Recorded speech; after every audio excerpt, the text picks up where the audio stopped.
నమస్తే, welcome to our channel. నేను మీ ప్రియాంకారావు. హైదరాబాద్లో ఒకప్పుడు అంటే 2018-17 ఆ సంవత్సరంలో 2 బిహెచ్కే ఫ్లాట్ 40 నుండి 30-40-45 లక్షల రూపాయల్లోనే వచ్చేసేది. బట్ ఇప్పుడు కొనాలి అంటే అదే 2 బిహెచ్కే ఫ్లాట్ కొనాలి అంటే కోట్ల రూపాయలు వెచ్చించాల్సిన అవసరం ఏర్పడింది. మరి మధ్యతరగతి వాళ్ళకు కూడా సొంతింటి కళ ఉంటుంది. మరి హైదరాబాద్లో నివసించాలి అనుకుంటే వాళ్ళకి 20 నుండి 30 లక్షల లోపు ఫ్లాట్లు దొరికే అవకాశం ఉందా? ఒకవేళ ఉంటే అవి ఎక్కడున్నాయి అనే విషయాలు ఈ వీడియోలో తెలుసుకుందాం. సో దీని గురించి మనతో మాట్లాడడానికి రియల్ ఎస్టేట్ అనలిస్ట్ రవికుమార్ గారు మనతో పాటు ఉన్నారు. ఆయన అడిగి మరిన్ని విషయాలు తెలుసుకుందాం. నమస్కారం సార్. సొంతింటి కళ అనేది ప్రతి ఒక్కరికి కూడా ఉంటుంది, ముఖ్యంగా మధ్యతరగతి వాళ్ళం. మరి ఇప్పుడు హైదరాబాద్ లో మనం చూసుకుంటే గనక 1 కోటి రూపాయలు 2 కోట్లు ఫ్లాట్ అయిపోయింది. మరి మధ్యతరగతి వాళ్ళు 20 నుండి 30 లక్షల వరకు మాత్రమే వెచ్చిస్తారు. అలాంటి వాళ్ళకి ఇప్పుడు ఏమైనా ఫ్లాట్స్ అవైలబుల్ ఉన్నాయా? ఉంటే ఏ ఏరియాలో ఉన్నాయి? ఇప్పుడు ఫ్లాట్ ఖరీదు అన్నది ల్యాండ్ రేటు మీద ఆధారపడి ఉంటుంది. ఒక ఎకరం కాస్ట్ ఎంత, దాన్ని బట్టి ఎకరంలో మనం ఎంత కట్టొచ్చు. ఎకరానికి సుమారుగా డీవియేషన్స్ లేకుండా 90,000 ఎస్ఎఫ్టీ దాకా కట్టొచ్చు. 90,000 ఎస్ఎఫ్టీ అంటే మీరన్న 2 బెడ్రూమ్ అయితే 900 ఎస్ఎఫ్టీ చొప్పున 100 ఫ్లాట్స్ కట్టొచ్చు ఒక ఎకరంలో. సో అలా ఎకరం ఖరీదుని బట్టి ఉండేటువంటి ఫ్లాట్స్ మనకి ఎకరం కాస్ట్ మనం విన్నాం కదా, కోకాపేట అలాంటి ఏరియాస్ లో 100 క్రోర్స్, మొన్న ఇక్కడ రాయదుర్గం దగ్గర 177 క్రోర్స్ ఎంఎస్ఎన్ రియాలిటీ వాళ్ళు. అలాంటి ఏరియాల్లో అలాంటివి దొరకవు. కాబట్టి ఖచ్చితంగా వీళ్ళు అవుట్స్కట్స్ కి వెళ్ళాలి. అవుట్స్కట్స్ కి వెళితే ఇప్పుడు మన కందుకూరుకు వెళ్ళారనుకోండి, కందుకూరు దగ్గర మీకు ఇలాంటి ఫ్లాట్స్ దొరుకుతాయి. 2 బిహెచ్కే ఫ్లాట్స్ అరౌండ్ 900 ఎస్ఎఫ్టీ ఉంది. అదే ఫస్ట్ హోమ్ బయర్ అయితే ప్రధానమంత్రి ఆవాస్ యోజన స్కీమ్ కూడా ఉంది, ఓన్లీ ఫర్ ఉమెన్. ఓకేనా, దానిలో సబ్సిడీ కూడా వస్తుంది ఫర్ ఉమెన్. అలాంటి స్కీమ్ లో అప్ టు 35 lakhs మనం ఇన్వెస్ట్ చేయొచ్చు అనమాట. అలా ఇన్వెస్ట్ చేసిన వాటికి 35 lakhs లోపల మనకి 2 బిహెచ్కే ఇస్తూ మనకి కందుకూరు దగ్గర ఉన్నాయి. అది ఎస్క్యూబ్ టౌన్షిప్ అని చెప్పి వాళ్ళు డెవలప్ చేస్తున్నారు. ఇంకా కందుకూరు కంటే యువతల శ్రీశైలం హైవే మీద మహేశ్వరం అని ఉంది. మహేశ్వరం దగ్గర మంచాన్పల్లిలో ఇంకొక ఆయన 20 లక్షలకే ఇస్తానంటున్నారు 2 బెడ్రూమ్. ఓకే. సో ఈ విధంగా ప్రాజెక్ట్స్ తీసుకుని వస్తున్నారు. కానీ మనం తీసుకోవాల్సిన జాగ్రత్తలు తీసుకుని బ్యాంకు లోన్ పెట్టుకుని, లేకపోతే డిస్బర్స్మెంట్స్ మన దగ్గర సొంత డబ్బులు ఉన్నా కూడా కన్స్ట్రక్షన్ ప్రోగ్రెస్ చూసుకుని, అక్కడ ఏమీ లేకుండా ఉండే ల్యాండ్ మీద మనం మొత్తం డబ్బులు ఇచ్చేస్తే తర్వాత పొడి తిప్పేస్తే మనం ఉండదు కూడా ఊడిపోతుంది కదా. కాబట్టి మనం ఇన్స్టాల్మెంట్స్ లో ల్యాండ్ కాస్ట్ ఎంత, తర్వాత ఫస్ట్ ఫ్లోర్ కి ఫస్ట్ స్లాబ్ కి ఎంత, సెకండ్ స్లాబ్ కి ఎంత, అలా 5 స్లాబ్స్ ఉన్నాయంటే 5 స్లాబ్స్ ఎంత అని ఆ విధంగా ప్రోగ్రెస్ చూసుకుంటూ మనం డబ్బులు ఇవ్వాలన్నమాట బిల్డర్ కి. అంతమింద మోసపోకూడదు. మోసపోవటం అంటే ఇలాంటివి తొందరపడిపోయి మనకేదో సేవ్ అయిపోతుంది, 35 లక్షల ఫ్లాట్ 20 లక్షలకే ఇచ్చేస్తా, మీరు మొత్తం డబ్బులు ఇచ్చేయండి ఇచ్చేస్తున్నారు జనాలు. తప్పెవరిది? జనాలు. మనమే కదా, కొనుక్కునే వాళ్ళదే కదా. మనం అలా ట్రాప్ లో పడకూడదు, అలా భ్రమలో పడకూడదు. ఎందుకు ఇవ్వాలి, మనం ముందర ఎందుకు ఇవ్వాలి, మన జుట్టు తీసుకెళ్లి వాడి చేతులు ఎందుకు పెట్టాలి?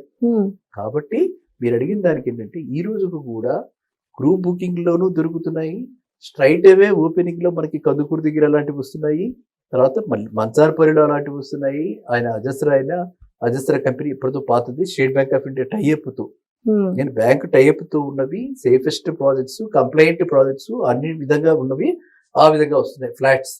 ఇక మీకు ఇండిపెండెంట్ హౌసే కట్టుకోవాలని ఉంటుంది కొంతమందికి. మీరు అడిగింది ఫ్లాట్ అయినా ఇండిపెండెంట్ హౌస్ కదా, కొంతమందికి ఇండిపెండెంట్ హౌసే కట్టుకోవాలి ఉంటుంది. ఇండిపెండెంట్ హౌస్ అంటే 150 గజాలు ఉన్నాయి అనుకోండి, చాలు కదా, ఇండిపెండెంట్ హౌస్ కట్టుకోవచ్చు కదా. 150 గజాలు చక్కగా వస్తుంది. 150 గజాల్లో ఒక 80 గజాలు 90 గజాలు ఇల్లు కట్టుకుంటే, అంటే ఒక ఫ్లెక్సీ హోమ్ లాగా చిన్నది 2 బెడ్రూమ్ కట్టుకుంటే 150 గజాలకి 20,000 వేసుకున్న మాక్సిమం లో 15 నుంచి 20 లోపల ఉన్నాయి చాలా చోట్ల.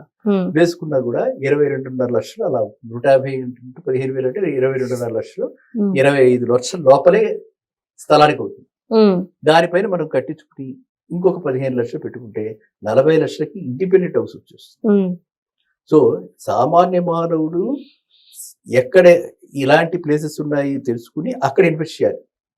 అందరూ గచ్చిపూడి, ఫైనాన్షియల్ ఇన్స్టిట్యూట్, కొండాపూరు, కోకాపేట అంటే జరిగేది కాదు. అవి ఒకప్పుడు సామాన్య వాడికి అందుబాటులో ఉన్నాయి, మీరు చెప్పింది కరెక్ట్. కానీ ఇప్పుడు లేవు, ఇప్పుడు వాళ్ళే కోట్లాధిపతులు.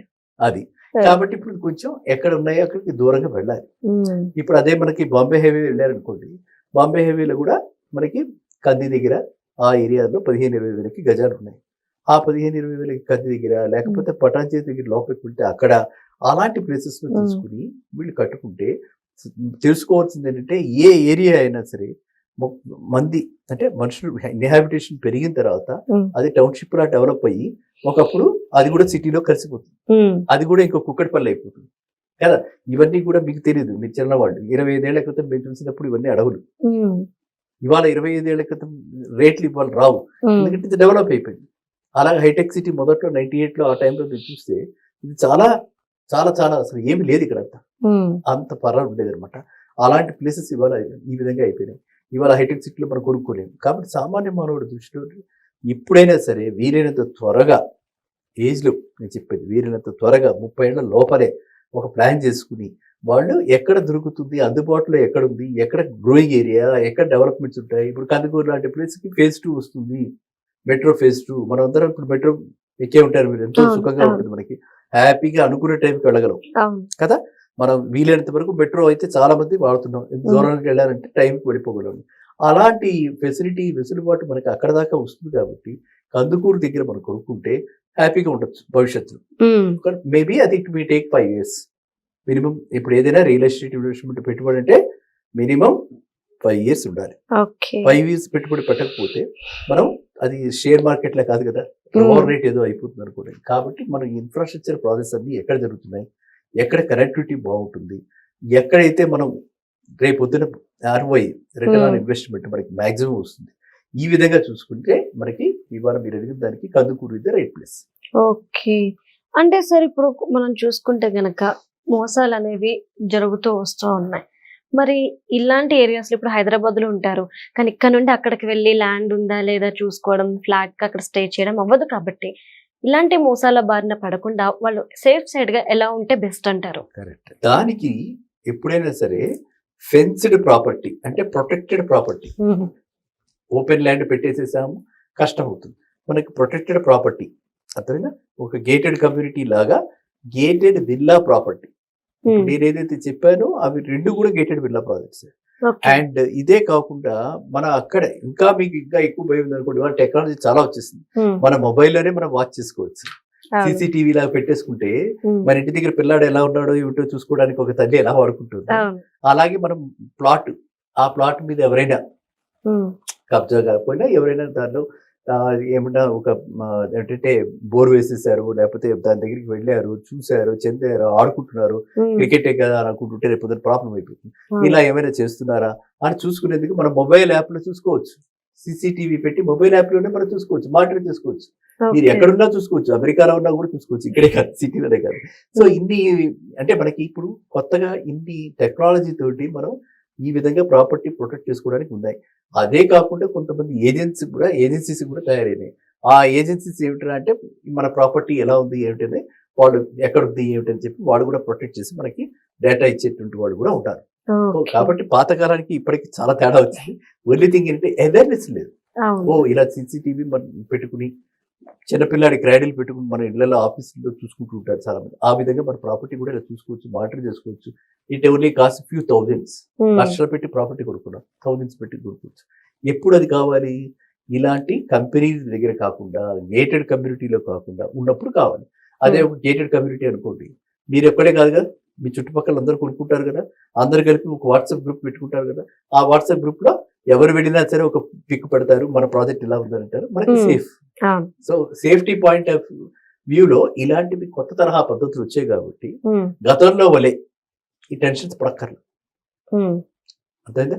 సో ఇప్పుడు మనకి ప్రాపర్టీలో ఇన్వెస్ట్ చేయడం అంటే it is investing like me gold లో ఇన్వెస్ట్ చేసినంత భద్రత అనమాట. గోల్డ్ కన్నా ఇంకా కొంచెం అభద్రత ఉంది, ప్రాపర్టీకి మాత్రం పూర్తి భద్రత ఉంది.